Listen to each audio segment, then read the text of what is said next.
welcome. Cheers, thank you very much. So Julian is with Infobip when the slide comes up, Senior Product Marketing chap from Infobip. And we're talking about the whole area of mastering customer centricity through an omni-channel approach. So it's about really getting to the heart of what the customer wants. I'll let Julian take it away and I'll be back with him a little later. Thank you. Cheers, thank you. Hello, everyone. How are we doing? Can I just say how special this room is? Only here can you walk into a room, someone shout out, Botswana! And someone shouts out, Orange! Yeah, that's, it still rings a bell. Okay, cool. Cool, so, Julian Dawkins with Infobip. Over the next 20 minutes or so, I want to talk to you guys about how you can bring an omni-channel approach to foster a more customer-centric experience for your end users, the communities that you serve wherever they are. And it's quite poignant as well, actually, because I'm really lucky to speak to loads of customers, partners, organizations around the world.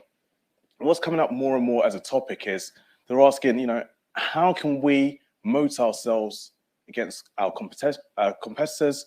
How can we bring a better, more articulate value to our end users through messaging, right? So that's a question I'm asked quite a bit when I speak to these kind of organizations. And I want to address that kind of on the head and look at different ways in which we can do that. So first off, let's look at who Infobip are. I've been with the business for about 1.5 years now. They've been around for around 15 years or so. And in that time, they've grown to become one of the most connected cloud communication platforms in the world. So we facilitate something like 20 billion different interactions each month, which is crazy when you think about it, right? And that's interactions over various channels, from your traditional channels to voice, SMS, email, as well as other digital channels as well. So shout out to WhatsApp, not in the room, but WhatsApp, Viber, business messages, Twitter, direct messages, Instagram, etc. You name it, we facilitate that channel. So with that amount of interactions that we're gathering, we have a really good bird's eye view on how different parts of the world want to interact with so many different types of end users. So we get a really good insight into different trends, best practices, many different kinds of approaches and scenarios that are becoming synonymous with end user engagement. What's really nice as well is that Infobip truly is a global company, right? So we've got like 70 offices around the world. And what's also nice about that is that not only do we get to speak to end businesses and end customers and partners, we also get to speak with various diverse different communities, right? So when we talk about businesses, of course, what comes to mind are B2B businesses, B2C, your typical everyday ones, but also we've got to think about NGOs, governments, charities that we're speaking to, public organizations, and we're helping them connect with their own end users, no matter where they come from. So end users like you and I, like from a professional outfit, but also end users who are suffering from economic challenges. End users who are working many different hours in a day, teachers, nurses, the elderly, Gen Z who are coming up, doing all sorts on TikTok and everything like that, as well as those who are struggling with like mental health issues as well, right? So a diverse set of businesses that I'm speaking to, a diverse set of end users as well. But we're able to gather all of that really cool, articulate insight and share it back with our customers to say, hey, look, here's the kind of best practice scenario, how you should be speaking to people that you serve, your communities. So the kind of the crux of it all, right, is that we're helping bridge this communications gap. What we're also delivering to our end users is what I like to call the currency of the digital economy, which is a more customer-centric approach. So whether you like it or not, whatever role you play, wherever your organization derives from, wherever you fit within, if you're an M&O, if you're a brand, if you're an aggregator, telco company, you play within the digital economy, right? Like whether you like it or not. And there's so many different, there's a wealth of research kind of backs up that by having a customer-centric approach helps your organization grow sales, grow retention, foster a better community for the people that you serve. Now Gartner kind of defined customer centricity as the ability for an organization to understand the customer's situation, perceptions, expectations. Essentially what that means is you as an organization are able to put yourself into your customer's shoes and perceive things their way. If I were them, how would I like to be spoken to? How would I like to be interacted with, right? And like I said, there's a wealth of research that shows that, more customer-centric approach means you're more likely to be profitable, you're more likely to meet the needs of your end users, and you're more likely to meet their needs for better customer service as well, right? So that's all good and well. That's like the official definition, if you like.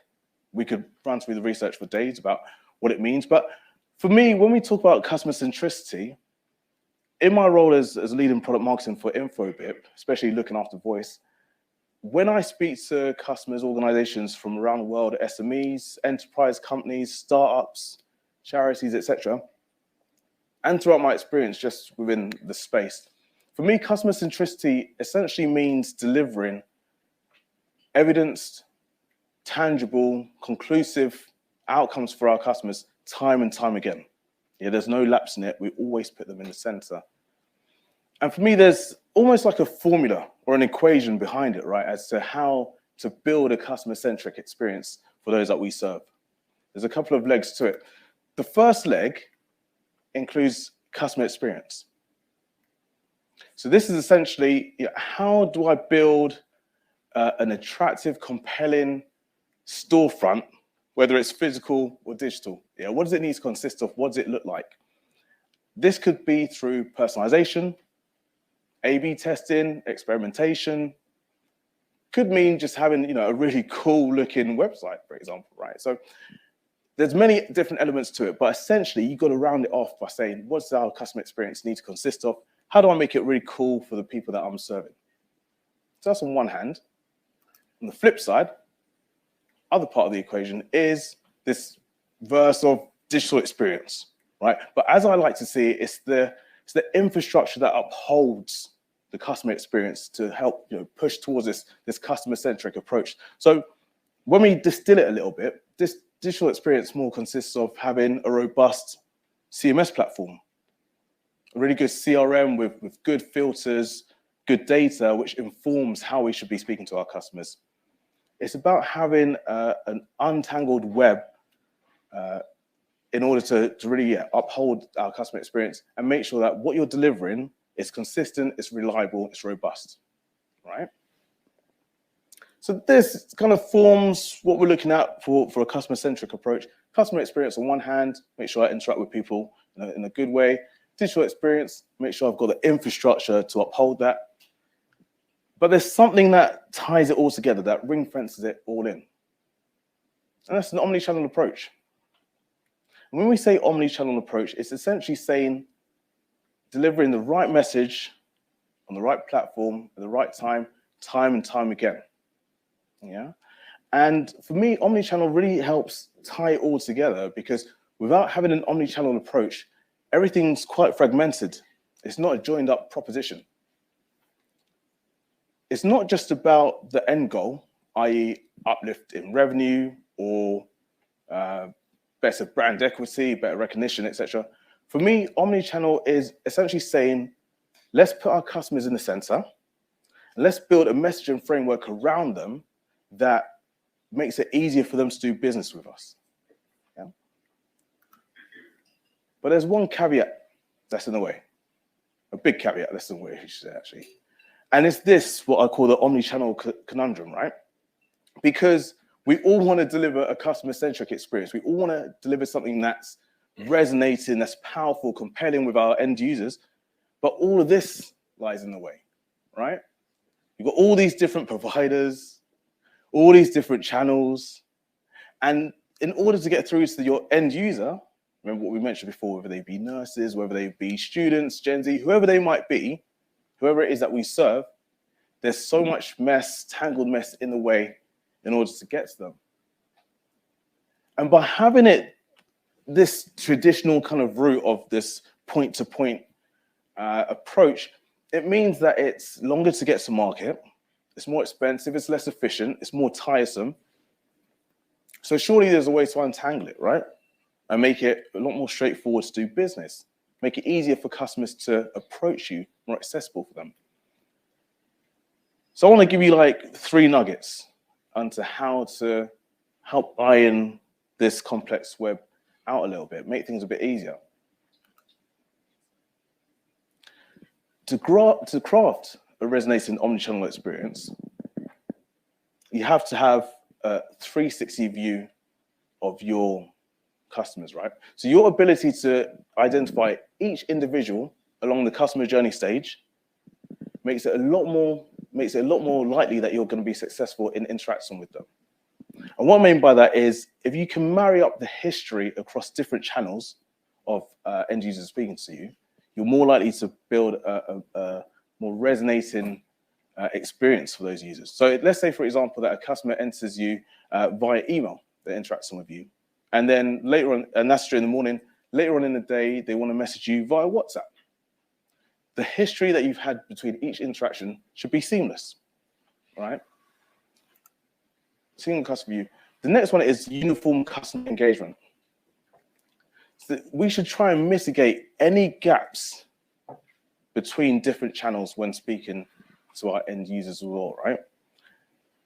The more seamless the conversation, no matter what the channel, the more seamless the conversation goes, the more likely that end user is to come back time and time again to do business with you, to interact with you, to come to you when they feel that they're in their moment of need. Yeah, removes those hurdles, removes those barriers. So uniform customer engagement is super serious. And lastly, it's about having channel diversity and a real mix of different channels that are resonating with your users. I think one of the questions I was watching online yesterday, one of the questions that came up from the audience was, how do I know if I have enough channels? Like, am I delivering on the right channels? Do I need to increase it? Do I need to lessen it? And my response to that is always, as always, it depends, but really look at who it is that you're serving.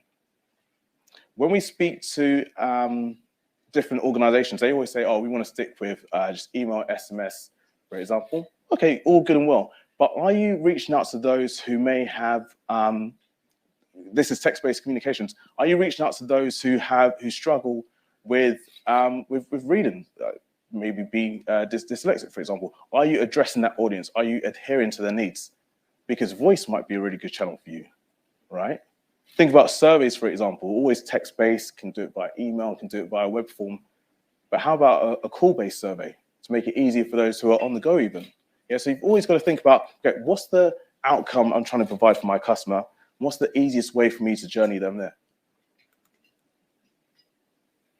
Talking about channel diversity and mix, it was only last week that Infobip released some details about some research that we concluded. We looked at 153 billion interactions from the first half of this year versus the first half of last year. And we've done an apple-to-apple comparison. And we saw that across all channels, all digital channels, interactions were up around 67%. And what that says to me, somebody who's speaking to customers all the time, always trying to be in the mix, is that this whole notion of post-pandemic, there's going to be a come down, people won't interact as much, is nonsense, right? People want to be speaking across various different channels, across the daily lives, right? Across the entire ecosystem. So everything's up. I think the only one that was down was like Facebook Messenger by like a couple of percentage points. So overall, everything's up. And it also concludes to me, more people are interacting through digital channels. People have more access to devices as well, especially in different parts of the world, not just in the West, but all around APAC, in Africa. People have access to more devices, which means that they want to access brands in their moment of need on their say-so, right? On their terms. And that's super cool and interesting, because when we look at this, forgive me if you can't quite see the writing on this, but essentially what this shows is a bird's eye view of the world, which says, to kind of break down by demograph, right? To say, okay, what part of the world wants what channels? And what is the typical kind of use case and the typical kind of trends that we're seeing within that part of the world? What are we seeing that's going to be useful for these audiences from a generic kind of view over the next 18 months, 2 years. This for me is how I form a customer-centric view, because this gives me good guidelines, good information as to what is going to be compelling for this part of the world. It's not the be-all, end-all. Of course, it's going to be notions that we need to kind of articulate better and change and adapt. But overall, from a customer-centric point of view, how can I speak better to these customers time and time again? Is it through SMS? Is it through Viber? Is it through WhatsApp? What's the most compelling channel needed? And it's really through this that you're able to kind of iron out and unweb that tangled mix that we were looking at before, right? Where trying to speak to an end user is going to be really confusing. There's so many different providers, etc. What we do at Infobip is we're able to say, hey, listen, we can hand you the tools in order to speak to your customers. So you can build your best, build your own platform, your own communications platform that's going to be compelling enough for the audiences that you serve. So we have, for example, a marketing automation channel, which is Moments. We have a cloud contact center, which is our conversations product. We have a chatbot product called Answers. All of this on the SaaS side, as well as all the CPaaS capabilities as well. We offer that as a package to say, hey, here's the tools you need, build and develop as required, right? Because not only do your customers expect you to be where they are, yeah, they're expecting everything to be where they are. And if you're not already there, it's already too late. One thing I'll say, which sometimes quite controversial as well, right, is sometimes the higher the engagement can be counterintuitive, right? So just because there's higher engagement doesn't mean that's a positive, actually, right? Sometimes I think the flip side. I think almost too much engagement is showing that things aren't simple enough. There doesn't need to be so many back and forths, which high engagement is. There should be less. Because if I get the answer that I need, if I get the evidence I need from a brand pretty quickly, then that's the best way to do business, right? I've got the information that I need in a really quick transaction. So I say to customers, when I speak to them, I say to our product teams as well, only push the channels that are going to be most relevant, most compelling over time. We don't need to go high, don't need to go low. We need to have diversity of channels, but it doesn't need to be overwhelming for the end user, right? It needs to be simple, it needs to be personalized, but it needs to be something that's relevant. Quick case study I want to talk about as well is a company called Bolt. So Bolt's are one of the fastest growing ride-sharing platforms in the world, right? They operate through Europe, through Africa, and they came to us. Well, we were already doing business with them because when it came to driver onboarding, so drivers who were signing up to the platform, we were already providing like SMS and email notifications whenever there was a lapse in the driver onboarding, right? So driver got to like stage 3, we didn't hear from them for a certain amount of days. We'd push them with a notification to say, hey, do you want to carry on this process? So we were already doing business with them, and we kind of scratched our head and said, Bolt, are you being as customer-centric as you need to be? Are you actually thinking about the drivers that you're serving here, these prospective drivers? And they were like, well, of course, like we're trying to get them onboarded through this web-based form. There's about 5-7 steps, depends what country you're in. It's pretty straightforward. They have to upload information here, then they have to go over here to upload the ID. And we've got this other portal over here where they go to kind of put information about their vehicle. And we said, that's not smooth, that's not clean.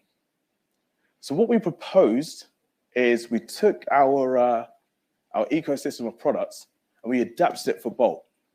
And what we proposed was basically removing that 5 to 7 step process for onboarding. And we said, hey, how about this? How about drivers can onboard via WhatsApp?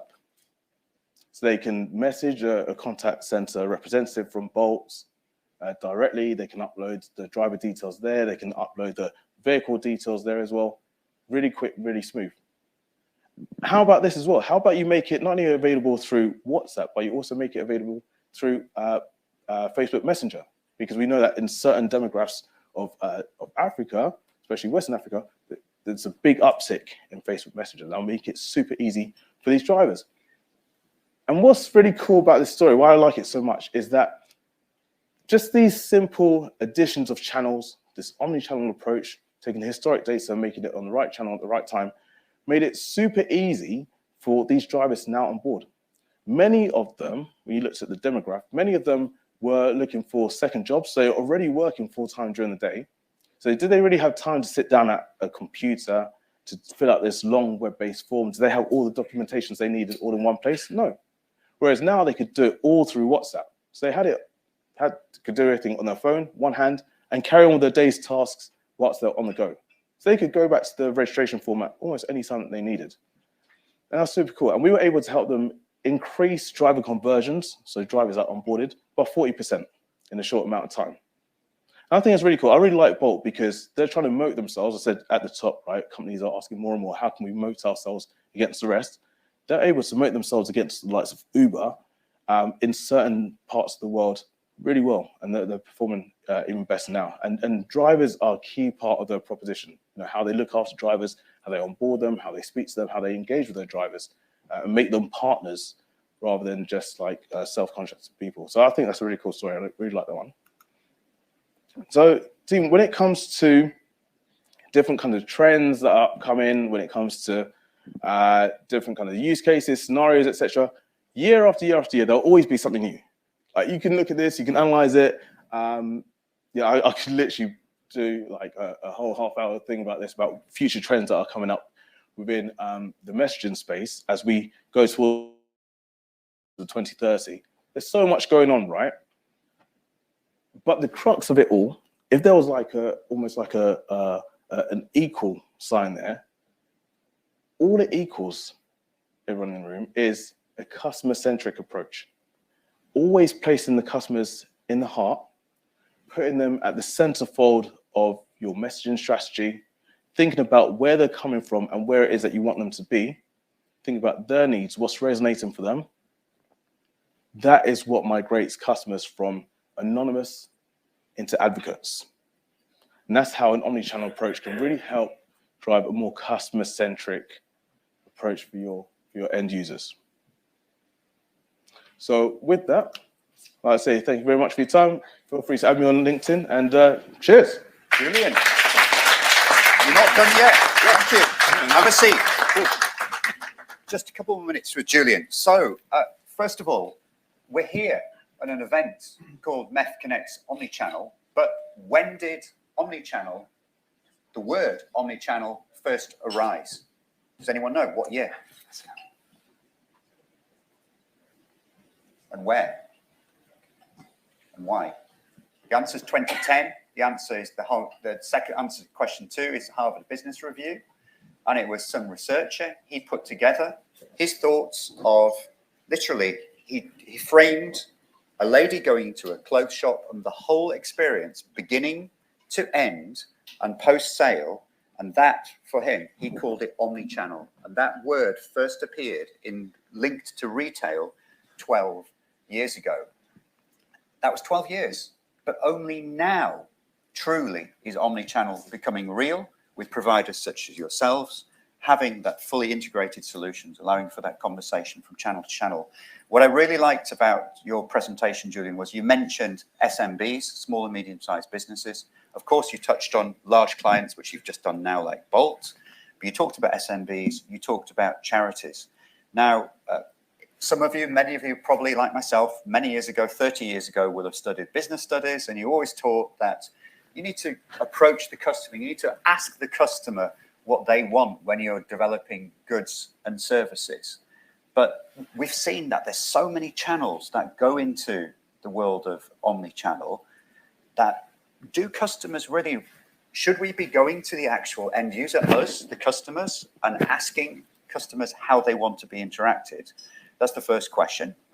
But secondly, if we've got a new channel on the block, something particularly new, how do we get that out there to consumers who are sitting at the end of SMBs and charities and things like that? How do we go about doing that? Get that awareness out? Because they're not aware of it. So they will never say, oh, let's use RBN, because they've never heard of it. Whereas WhatsApp they have. I think there's always proof in the pudding, right? Like what we're seeing right now with customers, especially those deriving from like late to market industries like charities and non-profit organizations, is that they're waiting for kind of like this fall through, right? So the big guys can test it out first. Then we're going to see more proof from like medium kind of sized companies. And then we see the outcome success, we see the case studies.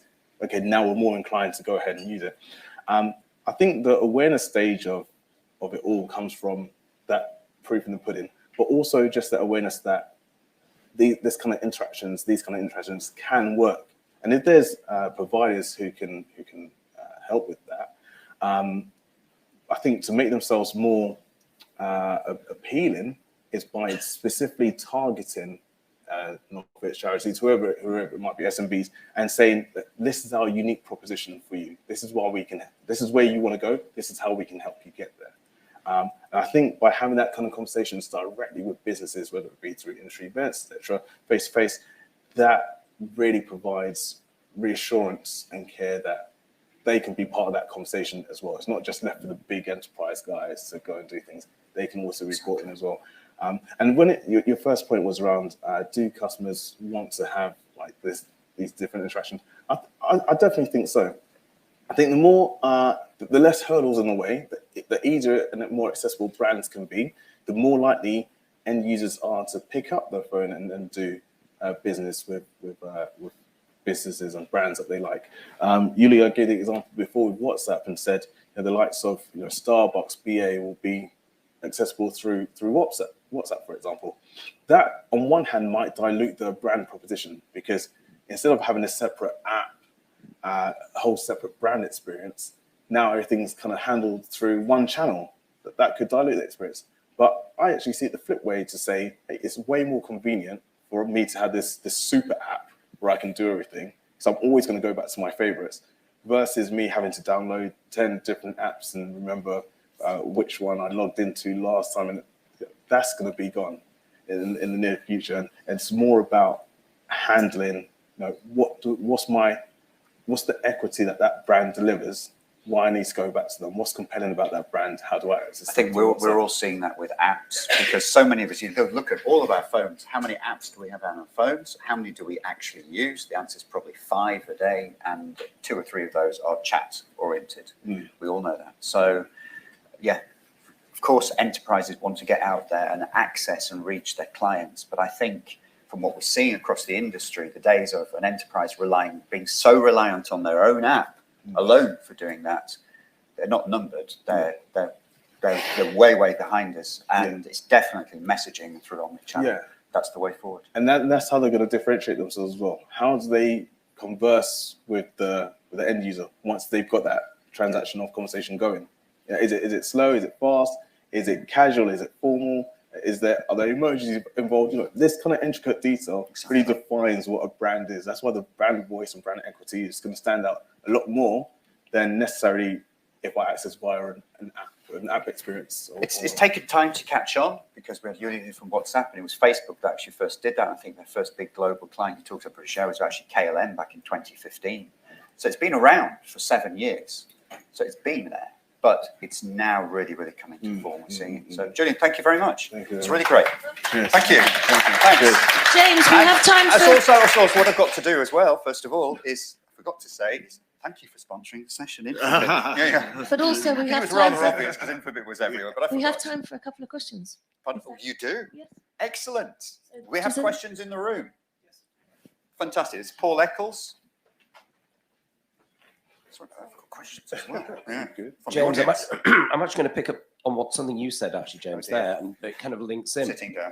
So you said about the Harvard Business Review, for instance. So that's 10 years ago. However, if you look at the retail market and you look at whether any documentation that's provided by the likes of Shopify to the world, their definition of omnichannel is very different to that of the messaging industry.